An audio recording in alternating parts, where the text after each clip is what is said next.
People, this is not a drill. This is what we've trained for. I'm not setting a date or anything. I'm just letting you know right now, hands down, Bible prophecies are unfolding right before our eyes. And there appeared a great wonder in heaven, a woman clothed with the sun and the moon under her feet, and upon her head a crown of 12 stars.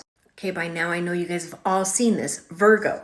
The way that Virgo is currently positioned is exactly all of this. The moon is at her feet, and with Leo and the 3 wandering stars, she has 12 stars up above her head. Here's the cool part. And she being with child cried, travailing in birth and pain to be delivered. Guys, right now there is an amazing phenomenon going on. Check this out. There is actually, right here, she's got something in there called child, right in where her womb is. The moon at her feet, and she is about to give birth to child. That is exactly how Virgo looks this evening, tonight, just days after the beginning of Rosh Hashanah.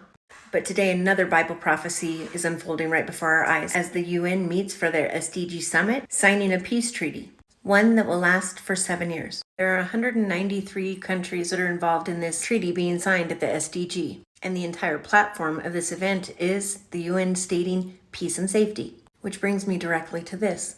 1 Thessalonians 5:3. For when they shall say peace and safety, then sudden destruction cometh upon them, as travail upon a woman with child, and they shall not escape. Does that sound familiar? If not, let me show you. And she being with child cried, travailing in birth and pain to be delivered.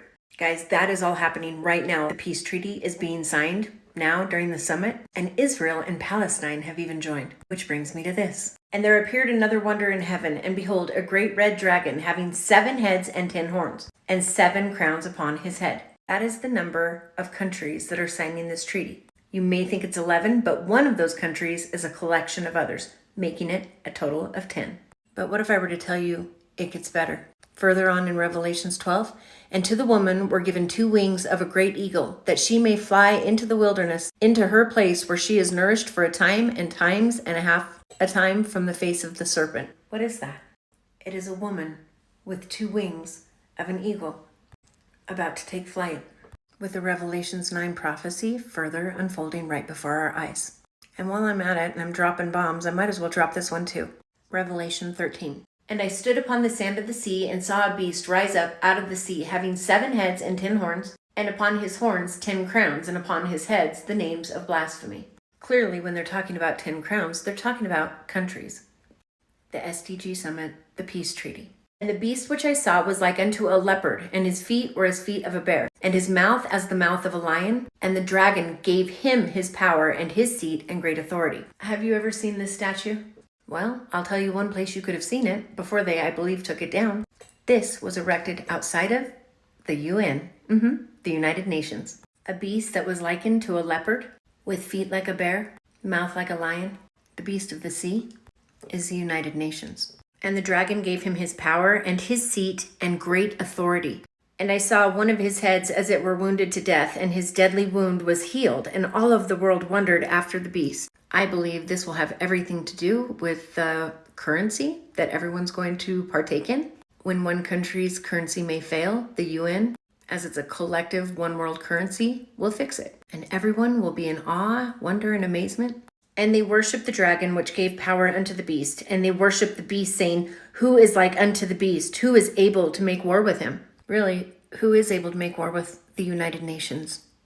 Who will be able to have great authority when all nations come together as one? And there was given unto him a mouth speaking great things and blasphemies, and power was given unto him to continue 42 months. And this right here just solidifies my revelation, if you will. Revelation 13:7. And it was given unto him to make war with the saints and to overcome them. And power was given to him over all kindred and tongues and nations. And all that dwell upon earth shall worship him, whose names are not written in the book of life of the Lamb slain from the foundation of the world. If any man have an ear, let him hear. Are you hearing it? Just as Thessalonians said, the minute you start hearing them say peace and safety, you better head for the hills because destruction is soon to come.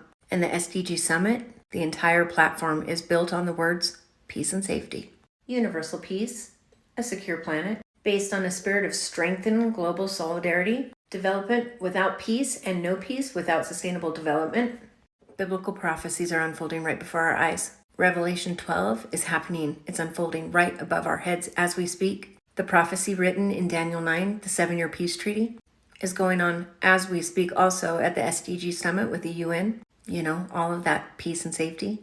And hands down, by far, at least in my heart now, I know who the beast of the sea really is. The one given great authority over all tongues and nations that no one can make war with. Who blatantly put a blasphemous statue right in front of their company, their business, that screams Revelation 13. Guys, things are happening just like the Bible explained. Revelations 12 is coming to pass. Rosh Hashanah was just a couple of days ago. The woman has wings of an eagle, and we now know exactly who the beast of the sea is. As the 7-year peace treaty is being signed as we speak at the SDG summit, the math is all mathing, and it does seem, my friends, Yeshua will be coming back much sooner than we know. Guys, this is exciting. Please don't be scared. Repent, turn from sin, and give your life fully to Yeshua and to Yahweh, because soon Yeshua will be coming back for his bride. I love you guys with my entire great big heart. Stay awake. Don't get caught sleeping. He will come like a thief in the night, but he will not catch his children off guard, because we will be awake and we will be watching, and we will be so ready to go.